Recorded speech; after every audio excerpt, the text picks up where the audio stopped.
ఈ ప్రభుత్వం యొక్క కుట్ర ఎందుకు అంటే స్పష్టంగా నారాయణ చైతన్య కాలేజీల యొక్క సంఖ్యను పెంచాలి, విద్యార్థుల చేరికను పెంచాలి.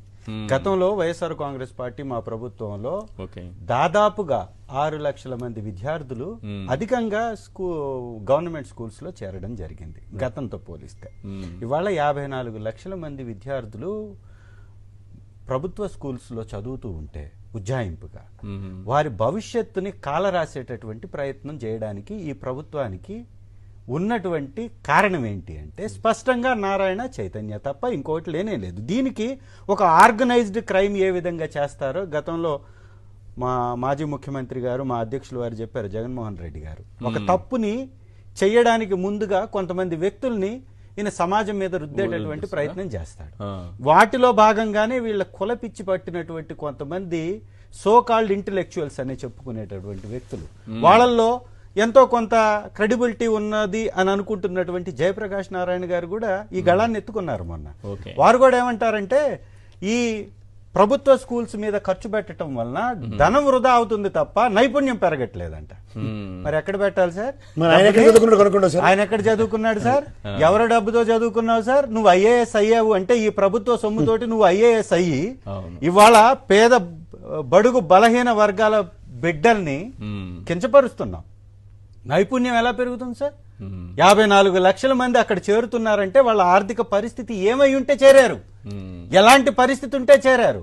ఇవాళ మీరు దళితులనో గిరిజనులనో లేకపోతే వడ్డరి కుమ్మరి కౌన్సలి సాకలి అనో కాదు, ఓసీల్లో ఉన్నటువంటి రెడ్డి బలిజ ఈ సామాజిక వర్గాల పేదలు కూడా ఎక్కడ చదువుతున్నారు, అక్కడ కాదా?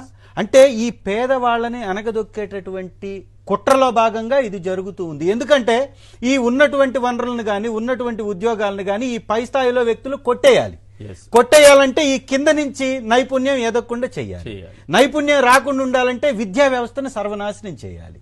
ఇది వారి యొక్క కుట్ర. దీన్ని ఏమాత్రం కూడా ఉపేక్షించడానికి వీల్లేదు. రెండవది, మీరు అన్నట్టుగా ఏ విధంగా అయితే ప్రచారం చేసుకున్నారు, ఇదే విధంగా లోకేష్ గారు కూడా చిత్తూరు సభలోకి వెళ్ళినప్పుడు పెట్రోల్ గురించి మాట్లాడారు. అయ్యా లోకేష్ గారు, ఆ రోజు పెట్రోల్ ధర ఎంత ఉంది? 102 రూపాయలు పెట్రోల్ ఉంటే 96 రూపాయలు కర్ణాటక రాష్ట్రంలో ఉంది. ఈ విధంగా జగన్ రెడ్డి గారు పెంచారన్నారు. ఇవాళ పెట్రోల్ ధర ఎంతో తెలుసా మన రాష్ట్రంలో? అదే చిత్తూరులో 102 రూపాయలు ఉన్నటువంటి పెట్రోల్ ధర ఇవాళ 112, 113 రూపాయలు.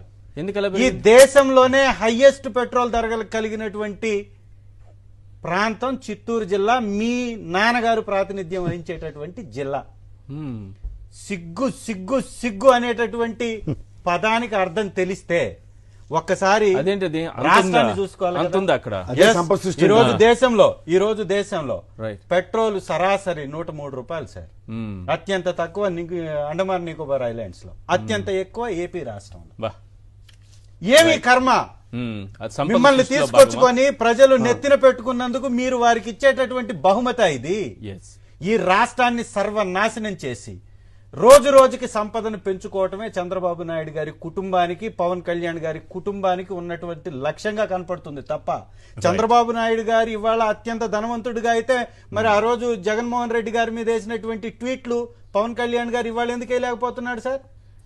కమిషన్ల కక్కుర్తితోట, లేకపోతే అక్రమ సొమ్ము లావాదేవీల పంపకాలలో సఖ్యత కుదరడం వలన ఎందుకు మీరు మాట్లాడలేకపోతున్నారు? ఈ రోజు రాష్ట్రాన్ని దగా చేస్తుంది ప్రభుత్వం, ఈ రాష్ట్రాన్ని దోచుకుంటుంది ప్రభుత్వం. మట్టిని దోచుకోవటం, ఇసుకని దోచుకోవటం, మద్యాన్ని దోచుకోవటం. మద్యాన్ని అయితే ఏకంగా నడిగడ్డ అనేటటువంటి ప్రాంతంలో, నా దగ్గర వీడియో ఉంది, 30-31లో సార్ ప్రాంతంలో ఒక ఆటోలో పెట్టుకొని వచ్చేసి మద్యాన్ని ఆటోలో నడి రోడ్డులో నిలబెట్టేసి కూరగాయలు అమ్మినట్టు అమ్ముతున్నారు వెచ్చలవేడిగా. అంటే ఇది అంతా కూడా ప్రజల కోసమా? డెవలప్మెంటా? మొత్తం వచ్చినటువంటి డబ్బును కూడా ఇళ్లు కొట్టేసినటువంటి భూములు కలిగినటువంటి అమరావతిలో పెట్టుబడులు పెట్టి ఆర్థికంగా ఈ రాష్ట్రాన్ని అధోగతి పాలు చేయటమే ఈ కూటమి చేస్తున్నటువంటి విధానం. దీన్ని ప్రతి ఒక్కరు ఖండించాలని, పేదలు, బడుగు బలహీన వర్గాల తల్లిదండ్రులు, అలాగే మద్యం మత్తులో మునిగిపోయినటువంటి తండ్రులు ఆలోచించుకోండి. మీ పిల్లల భవిష్యత్తు, మిమ్మల్ని మద్యం మత్తులో ఉంచి మీ పిల్లల భవిష్యత్తు, ఈ నెల మద్యం భవిష్యత్తు ఆలోచించుకోండి అని చెప్తున్నారు. 14% కమిషన్. తెలంగాణ కంటే అత్యధికమైనటువంటి అమ్మకాలు ఈసారి మాత్రమే నమోదయ్యా ఏపీ రాష్ట్రం. 334 కోట్లు. 37 సేల్స్. ఇంత థ్యాంక్ యూ సార్ ప్రసాద్ దుర్మార్గం. గారు. థ్యాంక్ యూ సార్ ప్రసాద్ గారు, తాటిపర్తి చంద్రశేఖర్ గారు, సింగళూరు వెంకటేష్ గారు. Thank you sir. ఇది వాళ్ళ చర్చా కార్యక్రమం. చూస్తూనే ఉండండి సాక్షి టీవీ.